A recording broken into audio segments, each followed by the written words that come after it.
Hello guys, what's up? I am GojiFan98's and welcome back for another new video for today.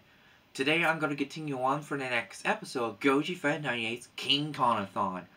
Today I'm going to take a look at the fourth entrance in King Kong movie film and the second Toho's King Kong movie with King Kong Escapes, or also known as in Japan as King Kong's Counterattack, which is just my all-time favorite movie. And everything all about this storyline is just awesome. So, King Kong Escapes had an interesting history we're going to discuss about.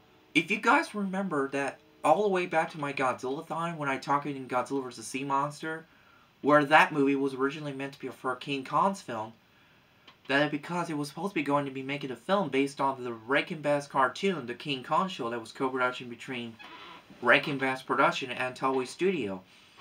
If you guys know that Rankin-Bass Productions, they were best known making Frosty the Snowman with animation, Santa Claus Coming to Town with stop motion.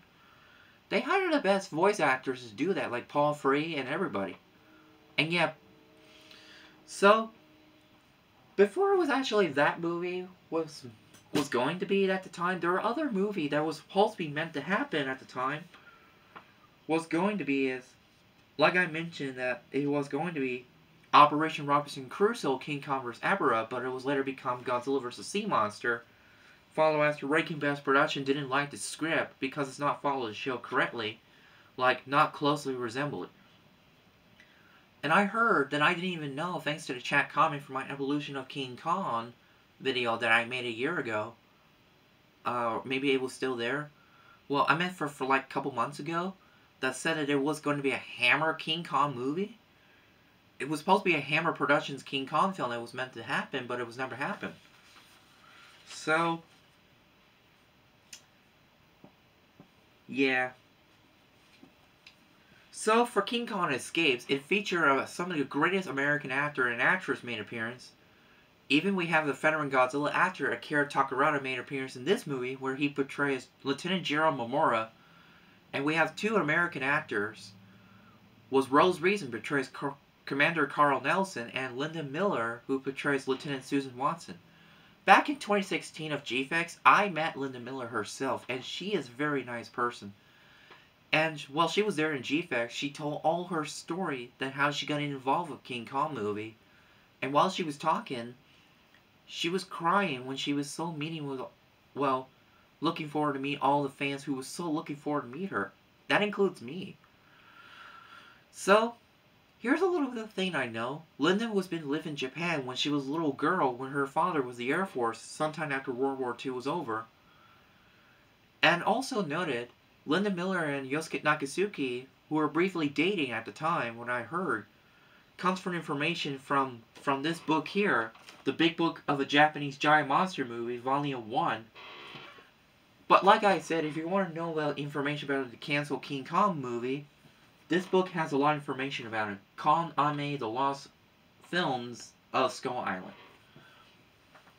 Alright, let's get back to King Kong Escapes. And the film featured Haru Nakajima play as King Kong, and this is a brand new King Kong costume that was made. It was handled by one of the Yagi brothers at the time, but he was done it for himself, handled the body without the help of his brother. And Toshi Toshimitsu was back to help the idea. And we feature a new monster named Gorosaurus, who was paid a homage by Namayuki Yasumaru, who paid a tribute to the Meat-Eater, or T-Rex, from the original King Kong. Gorosaurus in this film, he was played by Hiroshi Sakata, who also double duty as Mechanicon. Oh yeah, that movie featured Mechanicon because it's basically closely resembled the King Kong show that Mechanicon first introduced. And we have a villain named Doctor Who. No, not to confuse a British television show of the same name of a guy. In the cartoon, Doctor Who was shorter and he is balded. In the film adaptation, he was played by Easton Awamoto, and he was the best known many other appearances in many other Toho's movies, including who will later play as a ghost of Professor character in G&K before he passed away in 2002, or I can't remember what that was. And the film was directed by Ishiro Honda, and special effects director was handled by Eiji Tsuraya, and Akira Fukube handled to compose the movie. It was so nice to have 4 teams of Godzilla's father work together again with Tanaka once more. And in 1967 was marked for Toho's 35th anniversary at the time. And this is the last time Toho ever made a King Kong movie on their own. And this is their last time they ever used it because it became an expire in 1967. So they made one more film out of the deal. Ever since they paid RKO for 80 million yens or $250,000 for the rights of King Kong all the way back in 1960. The script of the movie was handled by Takeshi Kimura, who was also under the name Karo Mabushi. I like the story about the film. Was really good. It was really nice to have it. But when the movie came in the US about a year after its Japanese release, it was distributed by Universal Pictures, who got the Universal disturbance rights for King Kong vs. Godzilla for the US version. Rhodes' reason to have dialogue, he dubbed his own line based on what he just said, and Linda Miller herself, she wasn't dubbing her own character or dialogue because they hired a different actress. But unfortunately, she was mad at Arthur Rankin Jr. for not inviting to dub her own line. But Linda likes the Japanese dub of the film so much that I heard. And yes, Arthur Rankin Jr. was inviting Linda Miller to have a lunch meeting, wondering if she could be appearing in King Kong movie, which she's happily accepted.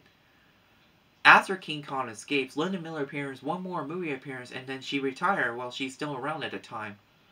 Was in another Japanese co-production movie was Toei Studio called The Green Slime, which came out a year later in 1968.